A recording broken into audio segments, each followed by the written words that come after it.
மே மாதம் 2ஆம் தேதி பாஸ்கா காலத்தின் 4ஆம் வாரம் சனிக்கிழமை. முதல் வாசகம். திருத்தூதர் பணிகள் நூலிலிருந்து வாசகம். அதிகாரம் 13, இறைவார்த்தைகள் 44 முதல் 52 முடிய. அடுத்து வந்த ஓய்வு நாளில் ஆண்டவரின் வார்த்தையை கேட்க ஏறத்தாழ நகரத்தார் அனைவரும் கூடி வந்தனர். மக்கள் திரளை கண்ட யூதர்கள் பொறாமையால் நிறைந்து பவுல் கூறியதை எதிர்த்து பேசி அவரை பழித்துரைத்தார்கள். பவுலும் பர்னபாவும் துணிவுடன் அவர்களிடம், கடவுளின் வார்த்தையை உங்களுக்குத்தான் முதலில் அறிவிக்க வேண்டியிருந்தது. ஆனால் நீங்கள் அதனை உதறித் தள்ளி நிலை வாழ்வுக்கு தகுதியற்றவர்கள் என்று உங்களுக்கு நீங்களே தீர்ப்பளித்துக் கொண்டீர்கள். எனவே நாங்கள் பிறவினத்தாரிடம் செல்கிறோம்.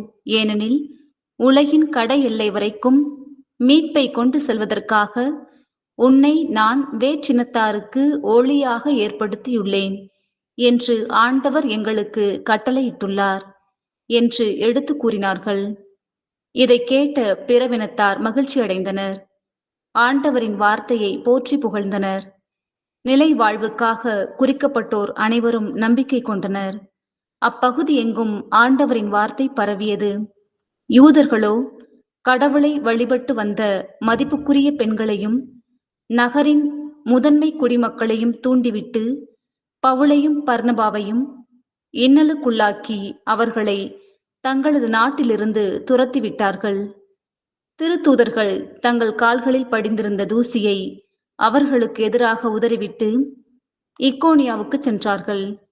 சீடர்களோ தூய ஆவியால் ஆட்கொள்ளப்பட்டு மகிழ்ச்சியில் திளைத்திருந்தார்கள். ஆண்டவரின் அருள்வாக்கு. இறைவா உமக்கு நன்றி. நற்செய்தி வாசகம். யோவான் எழுதிய தூய நற்செய்தியிலிருந்து வாசகம். அதிகாரம் 14, இறை வார்த்தைகள் 7 தொடங்கி 14 முடிய. அக்காலத்தில் இயேசு தம் சீடரை நோக்கி, நீங்கள் என்னை அறிந்திருந்தால் என் தந்தையையும் அறிந்திருப்பீர்கள். இது முதல் நீங்கள் தந்தையை அறிந்திருக்கிறீர்கள், அவரை கண்டும் இருக்கிறீர்கள் என்றார். அப்போது பிலிப்பு அவரிடம், ஆண்டவரே, தந்தையை எங்களுக்கு காட்டும், அதுவே போதும் என்றார். இயேசு அவரிடம் கூறியது, பிலிப்பே, இவ்வளவு காலம் நான் உங்களோடு இருந்தும் நீ என்னை அறிந்து கொள்ளவில்லையா? என்னை காண்பது தந்தையை காண்பது ஆகும். அப்படி இருக்க தந்தையை எங்களுக்கு காட்டும் என்று நீ எப்படி கேட்கலாம்? நான் தந்தையினுள்ளும் தந்தை என்னுள்ளும் இருப்பதை நீ நம்புவதில்லையா? நான் உங்களுக்கு கூறியவற்றை நானாக கூறவில்லை, என்னுள் இருந்து கொண்டு செயலாற்றுபவர் தந்தையே. நான் தந்தையுள் இருக்கிறேன், தந்தை என்னுள் இருக்கிறார். நான் சொல்வதை நம்புங்கள். என் வார்த்தையின் பொருட்டு நம்பாவிட்டால் என் செயல்களின் பொருட்டாவது நம்புங்கள். நான் செய்யும் செயல்களை என்னிடம் நம்பிக்கை கொள்பவரும் செய்வார், ஏன் அவற்றை விட பெரியவற்றையும் செய்வார். ஏனெனில் நான் தந்தையிடம் போகிறேன் என உறுதியாக உங்களுக்கு சொல்லுகிறேன். நீங்கள் என் பெயரால் கேட்பதையெல்லாம் நான் செய்வேன். இவ்வாறு தந்தை மகன் வழியாய் மாட்சி பெறுவார். நீங்கள் என் பெயரால் எதை கேட்டாலும் செய்வேன். ஆண்டவரின் அருள் வாக்கு. கிறிஸ்துவே உமக்கு புகழ். பிரியமானவர்களே, ஒவ்வொரு மனிதரும் தனக்குள்ளிருந்து 3 வகையான தன்மைகளை வெளிக்கொணரலாம். ஒன்று விலங்கின் தன்மை, 2வது மனிதத்தன்மை, 3வது இறைத்தன்மை. உதாரணமாக, ஒரு நபர் தன்னில் விலங்கின் தன்மையை அதிகம் வெளிப்படுத்தினார் என்றால் நாம் அவர் விலங்கைப் போல இருக்கிறார் என்று குறை சொல்லுவோம், அல்லது இவனெல்லாம் ஒரு மனிதனா என்று கேள்வி எழுப்புவோம். அதே வேளையில் தனக்குள் இருக்கிற இறைத்தன்மையை வெளிப்படுத்தினார் என்றால் அவரை தெய்வீகமானவர் என்று சொல்லுவோம். மனித தன்மைகளோடு வாழும் மனிதரை இவர் ஒரு நல்ல மனிதர் என்று கூறுவோம். இருப்பினும் இங்கு ஒரு பிரச்சனை உண்டு. நாம் சக மனிதர்களை அவர்களது தன்மைகளின் பின்னணியில் மட்டும் பார்ப்பது கிடையாது, நமது தன்மைகளின் பின்னணியிலும் பார்க்கிறோம். உதாரணமாக, ஒரு நபர் தன்னிலிருந்து அதிகமாக விலங்கின் தன்மையை வெளிப்படுத்தக்கூடிய நபராக இருந்தார் என்றால் அவர் தெய்வீகத்தன்மையை வெளிப்படுத்தும் இன்னொரு நபரை கூட எதிர்மறையாகத்தான் பார்ப்பார். இதற்கு மாறாக, ஒரு நபர் தன்னிலிருந்து தெய்வீகத்தன்மையை வெளிக்கொணரக்கூடியவராக இருந்தார் என்றால் விலங்கின் தன்மையை வெளிக்கொணரக்கூடிய இன்னொரு நபரை நேர்மறையாக பார்ப்பார். எனவே சுற்றியுள்ள மனிதர்களை நல்லவர்கள் என்றும் கெட்டவர்கள் என்றும் நாம் சொல்லுகின்ற பொழுது மற்றவர்கள் யார் என்பதை மட்டும் நாம் எடுத்துரைப்பதில்லை, நாம் யார் என்பதையும் வெளிப்படுத்துகின்றோம். இந்த பின்னணியில் இன்றைய வாசகங்களுக்கு நாம் வருவோம். இயேசு தனக்குள் இருந்த தெய்வீகத் தன்மையை எப்பொழுதுமே வெளிக்கொணரக்கூடியவராக இருந்தார் என்பது நாம் அனைவரும் அறிந்த ஒன்று. இருந்தாலும் பரிசேயர்களும் தலைமை குருக்களும் தங்களிலிருந்து விலங்கின் தன்மையை அதிகமாக வெளிக்கொணரக்கூடியவர்களாக இருந்ததன் காரணமாக அவர்களால் இயேசுவை தெய்வீகமானவராக பார்க்க இயலாமல் போய்விட்டது. விலங்கின் தன்மை கொண்டவர்கள் தெய்வீகத்தன்மை கொண்டவரை மதிமயங்கிவிட்டார் என்றும் பெயல்செபூல் பிடித்தவர் என்றும் முத்திரை குத்தியதை நற்செய்தி நமக்கு எடுத்துரைக்கிறது. பரிசேயர்கள் அளவிற்கு சீடர்கள் இயேசுவின் மட்டில் நிச்சயமாக எதிர்மறை பார்வை கொள்ளவில்லை. எனினும் சீடர்களும் இயேசுவின் தெய்வீகத்தன்மையை கண்டுகொள்ள போராடியதை நற்செய்தி நூல்கள் மிக தெளிவாக நமக்கு விளக்குகின்றன. உதாரணமாக இன்றைய நற்செய்தியில் பிலிப்பு இயேசுவிடம் தந்தையை எங்களுக்கு காட்டும் என்று கேட்ட கேள்வியே அவர் இயேசுவில் தந்தையை காணவில்லை என்பதை சுட்டிக்காட்டுகிறது. இதற்கான காரணம் சீடர்கள் தங்களது தெய்வீகத்தன்மையை கண்டுகொள்ள போராடியவர்களாக இருந்தார்கள் என்பதுதான். அன்புக்குரியவர்களே, தனது தெய்வீகத்தன்மையை வெளிப்படுத்திய இன்னொரு நபர் புனித பவுல். மனமாற்றத்திற்கு முன்பு வெறுத்தல், மிரட்டுதல் போன்ற விலங்கின் தன்மைகளை வெளிப்படுத்திய பவுல் மனமாற்றத்திற்கு பின்பு தனது விலங்கின் தன்மைகளை குறைத்து கொண்டு தெய்வீக தன்மைகளை வெளிக்கொணர ஆரம்பித்தார். இறை அனுபவத்தால் ஆட்கொள்ளப்பட்ட அவர் பல இடங்களுக்கு சென்று இயேசுவை பற்றிய நற்செய்தியை போதித்தார். ஆனால் யூத சடங்காச்சாரத்திற்குள் மூழ்கி எதிர்மறையான வாழ்க்கை வாழ்ந்த யூதர்கள் எவ்வாறு இயேசுவை பழித்துரைத்தார்கள், நற்செய்தியை போதிக்க விடாமல் அவரை எவ்வாறு புறந்தள்ளினார்கள் என்பதை முதல் வாசகத்தில் நாம் பார்க்கிறோம். அன்புக்குரியவர்களே, நமக்கு கொடுக்கப்படக்கூடிய செய்தி இதுதான். நமக்குள் இருக்கிற தெய்வீகத்தன்மையை, அதாவது கடவுள் நம்மில் இருந்து நம் வழியாக செயல்படுவதை நாம் விழிப்புணர்வோடு தொடர்ந்து வெளிக்கொணர்ந்து கொண்டே இருக்க வேண்டும். அவ்வாறு நாம் வாழுகின்ற பொழுது நாம் தொடர்ந்து கடவுளுக்கு அருகில் செல்வது மட்டுமல்லாமல் நம்மோடு வாழும் எதிர்மறை தன்மை வாய்ந்த மனிதர்களை கூட, அதாவது விலங்கின் தன்மையை வெளிப்படுத்தக்கூடிய மனிதர்களை கூட நேர்மறையாகவும் நல் மனப்பக்குவத்துடனும் அணுக ஆரம்பித்து விடுவோம். அதே வேளையில் நாம் நமது தெய்வீகத்தன்மையை வெளிப்படுத்துகின்ற பொழுது நம்மை சுற்றியுள்ள எல்லோருமே நமது தெய்வீகத்தன்மையை உணர்ந்து விடுவார்கள் என்று நம்மால் சொல்லிவிட முடியாது. நமது இயல்பை எவ்வாறு மற்றவர்கள் உணர்கிறார்கள் என்பது அவர்கள் தங்களில் எத்தன்மை உள்ளவர்களாக இருக்கிறார்கள் என்பதையும் பொறுத்தது. எதிர்மறை தன்மை கொண்ட மனிதர்கள் நம்மை எதிர்மறையாக தீர்ப்பிடுவதற்கான வாய்ப்பு உண்டு.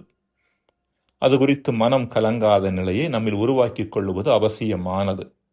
புனித பவுலை போல போற்றுவார் போற்றலும் தூற்றுவார் தூற்றலும் எங்களுக்கு ஒரு பொருட்டல்ல, புகழுவார் புகழலும் இகழுவார் இகழலும் எங்களை பாதிப்பதில்லை என்று சொல்ல தெரிந்திருக்க வேண்டும். 2 கொரிந்தியர் 6:8. மன்றாடுவோமாக. இயேசுவே, உமக்குள் இருந்த இறைவனை நீர் முழுமையாக உணர்ந்து கொண்டீர். அதே இறைவன் எங்களுக்குள்ளும் இருக்கிறார் என்பதை உணர்ந்து கொஞ்சமேனும் அவரை உணர்வதற்கான முயற்சியை நாங்கள் எடுக்க எங்களுக்கு வரம் தருவீராக. ஆமென்.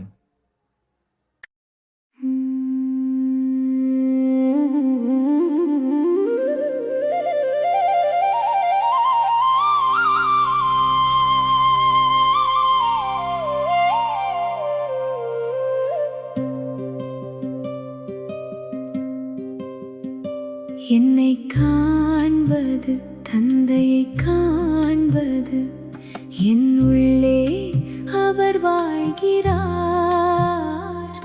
என் வார்த்தை அல்ல தந்தையின் சுவாசம், என் செயல்களில் அவர் ஒளி திகழ்கிறார். என் பெயரால் நீ கேட்பதெல்லாம் அன்பின் வழியில் நிறைவேறும். என்னை காண்பது தந்தையை காண்பது, உன் இதயம் நம்பிக்கையால் நிறையும்.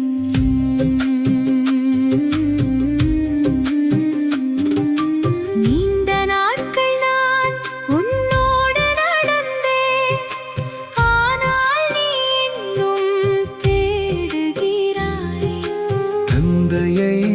காண்பி என்று கேட்கும் உன் மனம் அன்பின் உண்மையை அறியாததாய் நான் தந்தையுள் தந்தையனுள் பிரிவில்லா ஒளி ஒன்றாய் என் வார்த்தை அல்ல அவர் குரல் உன் வாழ்வை அழைக்கும் நாதமாய் என்னை காண்பது தந்தையை காண்பது என் உள்ளே அவர் வாழ்கிறார் என் வார்த்தை அல்ல தந்தையின் சுவாசம் என் செயல்களில் அவர் ஒளி திகழ்கிறார்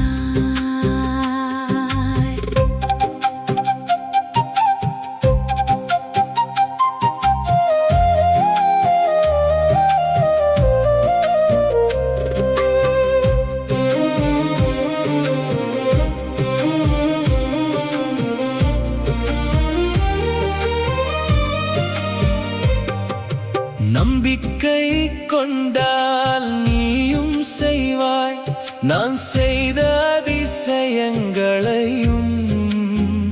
அதையும் தாண்டி பெரிய செயல்கள் உன் கைகளில் மலர்ந்திடும்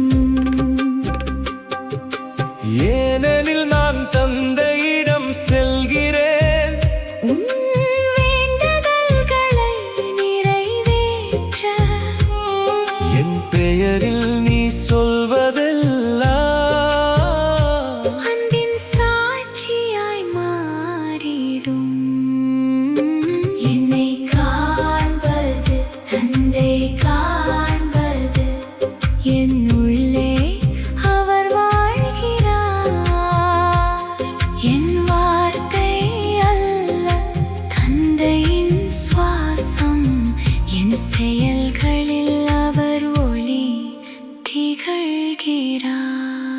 திகழ்கிறார் அன்பே வழி உண்மையே ஒளி உயிரே நான் தந்தை நோக்கி செல்லும் பாதை நான் உன் கண்கள் திறந்தால் காண்பாய் உன் இதயம் திறந்தால் உணர்வாய் என் முகத்தில் தந்தையின் முகம் என் குரலில்